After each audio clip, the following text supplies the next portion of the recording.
भारत में ना education system बहुत पुराना है, मतलब कई साल से चल रहा है, कई सेंचुरी से चल रहा है।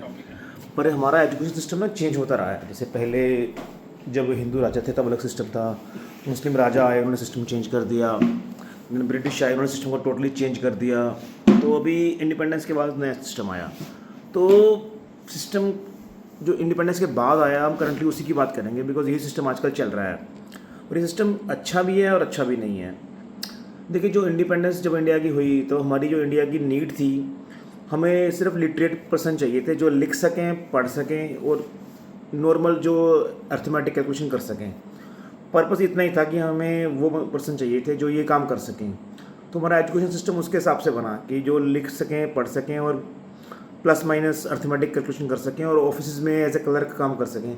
बिकॉज जो सबसे बड़ी प्रॉब्लम थी कि हमारे पास लिखने पढ़ने वाले लोग बहुत कम थे, इलिटरेट पर्सनस थे मोस्टली पॉपुलेशन में। और जब इंडिपेंडेंस के बाद हमें ब्यूरोक्रेट्स चाहिए थे, बिकॉज जो ब्रिटिश ब्यूरोक्रेट्स थे वो तो चले गए थे इंडिया छोड़ के, तो शॉर्टेज बहुत ज़्यादा हो गई थी ब्यूरोक्रेट्स की। तो इसको पूरा करने के लिए हमारी गवर्नमेंट ने जो एजुकेशन सिस्टम बनाया वो इसी पे डिपेंडेंट था। तो हम एक पढ़े लिखे क्लर्क पैदा कर रहे थे जिनकी सोचने समझने की पावर को डेवलप नहीं किया गया था, सिर्फ लिखने पढ़ने की पावर को ही डेवलप किया गया था। तो एजुकेशन सिस्टम शुरू में बढ़िया चला बिकॉज उस टाइम की नीड थी, उसके अकॉर्डिंग परफेक्ट था। तो थोड़ा जब हम आगे बढ़े और 70s और 80s में आए, तब थोड़ी सी नीड चेंज हुई, थिंकिंग कैपेबिलिटी चाहिए थी लोगों में। बिकॉज जब कंपटीशन बढ़ा तो ऑर्गेनाइजेशन को compete करने के लिए ऐसे लोग चाहिए थे जो खुद सोच सके, समझ सकें। लेकिन उनको तो वही मिल रहे थे, रॉबर्ट्स मिल रहे थे। तो यहाँ पर बेरोज़गारी बढ़ी और वो कोप अप नहीं कर पाया उस चीज़ से। जो एजुकेशन सिस्टम था, तो धीरे धीरे 80s 90s में थोड़ा सा उसमें चेंज हुआ एजुकेशन सिस्टम में। तो फिर ऐसे लोग आए जो थोड़ा बहुत सोच भी सकें, अपनी क्रिएटिविटी ला सकें, वो सर्व कर सकें। तो उसके हिसाब से वो एजुकेशन सिस्टम बना हमारे कंट्री का। और फिर वो पर्पज़ को सॉल्व किया, हमने ग्रो किया, तो सिस्टम अच्छा बना एजुकेशन सिस्टम हमारा ये। तो फिर वही जब 2000s आया और 2010s आए, तब थोड़ी और मार्केट में चेंज हुआ। डिजिटलाइजेशन आने से नीड्स चेंज हुई गवर्नमेंट की या बिजनेस एनवायरनमेंट की और इकोनॉमी की। तो जो थोड़े बहुत सोचने की पावर थी, क्रिएटिविटी थी, उससे ज़्यादा हमें चाहिए थी क्रिटिकल थिंकिंग होनी चाहिए अब उनमें, कि वो हर चीज़ को क्रिटिकली थिंक कर सकें और टेक्नोलॉजी में जा सकें। तो इस चीज़ में ना एजुकेशन सिस्टम जो 3 तरह का होता है, एक तो प्राइमरी, उसके बाद सेकेंडरी और जो होता है प्रोफेशनल।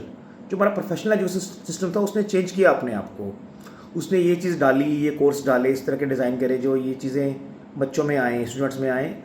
तो वो चीज़ होनी शुरू हो गई। जो मार्केट में नए हमारे निकल रहे थे एजुकेट होके बच्चे, उनमें ये चीज़ें आ गई। तो उसका हमें बेनिफिट हुआ कि उस टाइप की वर्कफोर्स हमें मिलने लग गई और वो उसमें एजुकेट हो गए। तो इस चीज़ ने हेल्प करी जॉब्स जनरेट करने में, और इंडियंस को बाहर आउट ऑफ इंडिया जॉब्स मिलने लग गई और हमारा वर्कफोर्स अच्छा डेवलप हो गया और अच्छी हमने एक वर्किंग क्लास पैदा कर दी। तो ये एजुकेशन सिस्टम अच्छा था, अच्छा बना, लेकिन ये सिर्फ टॉप से चेंज हुआ था। जो प्राइमरी और सेकेंडरी एजुकेशन सिस्टम था हमारा, ये है, वो आज भी वही पुराना चल रहा है जो 70s 80s में डेवलप हुआ था। वहाँ पर कोई चीज़ नहीं है। तो फिर इससे क्या हो रहा है कि जो बच्चा पहले जो सीखता है ना सेकेंडरी स्कूल तक, ये प्रोफेशनल एजुकेशन में जाता है, एकदम से सब कुछ चेंज हो जाता है। पहले तो सब कुछ याद करने का था या रट्टा लगाने वाला था, अब उसको प्रोजेक्ट्स बनाने हैं, क्रिटिकल थिंकिंग करनी है और फिजिकल एप्लीकेशन देनी है, असाइनमेंट्स मिलते हैं। तो वो कोप अप नहीं कर पाता उससे। मतलब 20 to 30% बच्चे कोप अप कर पाते हैं, 70% बच्चे हैं कोप अप नहीं कर पाते और समझते हैं यार हमें कुछ समझ नहीं आ रहा, और वो उस चीज़ को जो बेनिफिट मिलना है वो ले नहीं पाते। ये बहुत बड़ा ड्रॉबैक है हमारे एजुकेशन सिस्टम का, जो कि बड़ी वर्क फोर्स को बेनिफिट नहीं हो रहा, कुछ लोगों को ही बेनिफिट हो रहा है। 20 to 30% लोग अच्छा ग्रो कर रहे हैं, बाकी लोग न तो वो जो उनका बेस बना था उसके अकॉर्डिंग उनको आगे काम नहीं मिला या एजुकेशन नहीं मिली, तो वो दोनों तरफ से फेलियर हो जाते हैं, वो डिज़ास्टर होती है और वो एजुकेशन पढ़ाई को छोड़ देते हैं और सिर्फ उनके पास डिग्री रह जाती है, नॉलेज नहीं होती। तो एजुकेशन सिस्टम हमारा कहीं तो अच्छा है, कहीं बुरा है। अच्छा, यहाँ पर एक और मुद्दा आता है, ये तो हमने बात कर ली जनरल पब्लिक के लिए, पर इंडिया में ना एक इंडिया नहीं है, इंडिया में 3 इंडिया है बेसिकली। एक तो बहुत ही अल्ट्रा पुअर, ये पुअर इंडिया, दूसरा जो मिडिल क्लास है, और तीसरा जो रिच क्लास है। तो जो बेस बनने की बात आती है ना, जो हमारा एजुकेशन सिस्टम का कोर्सेज हैं वो तीनों के लिए सेम है। तो तीनों की नीड्स अलग अलग हैं। तो हमारा एजुकेशन सिस्टम जो डिज़ाइन है ना प्राइमरी और सेकेंडरी का, वो तीनों के लिए सेम ही तरह का डिज़ाइन है, तो उनकी नीड्स नहीं पूरी कर पाता। जो हमारे रिच क्लास स्टूडेंट्स हैं या अल्ट्रा रिच हैं, वो तो ना जो ग्लोबल एजुकेशन सिस्टम है या जो schools global education policy follow करते हैं, वहाँ पे अपने बच्चों को ले जाते हैं और वहाँ बच्चे पढ़ते हैं, तो उनका तो एक्सपोजर बड़ा अच्छा हो जाता है शुरू में, स्टार्टिंग में। इवन वो अपर प्रोफेशनल एजुकेशन के लिए भी बाहर जाते हैं, आउट ऑफ इंडिया जाते हैं या इंडिया के टॉप के कॉलेजेस में जाते हैं, तो उनको एज मिला रहता है, बिकॉज उनकी प्राइमरी और सेकेंडरी एजुकेशन है वो टोटली डिफरेंट होती है नॉर्मल स्टूडेंट्स से। अब हम बात करते हैं पुअर और मिडिल क्लास स्टूडेंट्स की। तो पुअर और मिडिल क्लास की भी नीड्स अलग अलग होती हैं, लेकिन उनका एजुकेशन सिस्टम जो सीबीएसई बोर्ड का है या आईसीएसई का है वो सेम है। उसमें सब कुछ चीज़ों को याद करने के ऊपर ही ज़्यादा दिया हुआ है एम्फेसिस। तो बच्चा याद करता है, रट्टा मारता है और लर्निंग उसकी वहीं तक रहती है, प्रैक्टिकल एक्सपोजर उसको नहीं मिल पाता। कुछ स्कूल्स हैं ऐसे प्राइवेट स्कूल्स जो कि देते हैं कि आउट ऑफ द कोर्स वो उनको बच्चों को डिबेट्स या क्रिएटिविटी सिखाते हैं या प्रोजेक्ट सिखाते हैं, तो वहाँ पर बच्चों में ना बर्डन डबल हो जाता है। जो सीबीएसई का कोर्स है उनको उसके अकॉर्डिंग भी तैयारी करनी पड़ती है, और जो उनके स्कूल उनको एक्स्ट्रा एक्टिविटीज़ करवा रहे हैं उनको वो भी प्रिपेयर करनी पड़ती हैं।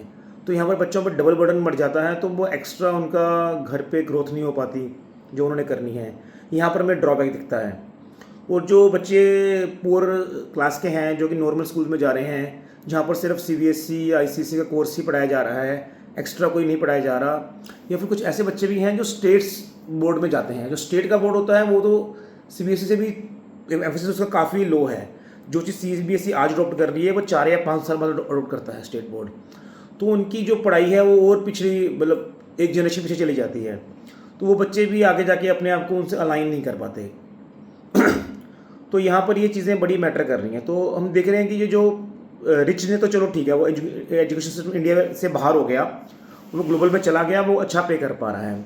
लेकिन जो मिडिल क्लास और पूर्व क्लास के पेरेंट्स हैं वो देखते हैं कि हमारा बच्चा ने जो आज सीखा है ना प्राइमरी सेकेंडरी एजुकेशन में, वो अपर क्लास जब सीनियर प्रोफेशनल में जाता है तब वो उसको काम नहीं आता, और वो चीज़ें उसकी मार्केट से हटके हैं। तो जो भी उसकी एजुकेशन है वो मार्केट से हटके है, डिफरेंट है, ये डिज़ास्टर हो रही है। तो ये चीज़ें तो हमें काम करना चाहिए। और दूसरा बात यहाँ पे आ गई जो कि अब हम पुअर क्लास की बात कर रहे थे। समटाइम्स क्या होता है ना, उनकी एम्बिशन होती है कि पुअर क्लास के स्टूडेंट्स की या उनके पेरेंट्स की कि हमारा बच्चा अच्छे स्कूल में पढ़े। जब वो अच्छे स्कूल में जाता है ना, जो उसकी एक्टिविटीज़ होती हैं वो उसको समझ नहीं आती, या उनके लिए जो स्कूल एक्स्ट्रा फीस मांगता है, खर्चा मांगता है, वो पे नहीं कर पाते। तो यहाँ पर हमारी गवर्नमेंट को चाहिए कि एजुकेशन सिस्टम ऐसा बनाए जो सबके लिए एक हो, और जो फ्लेक्सिबल हो और करंट मार्केट के नीड्स के अकॉर्डिंग चेंज होता रहे।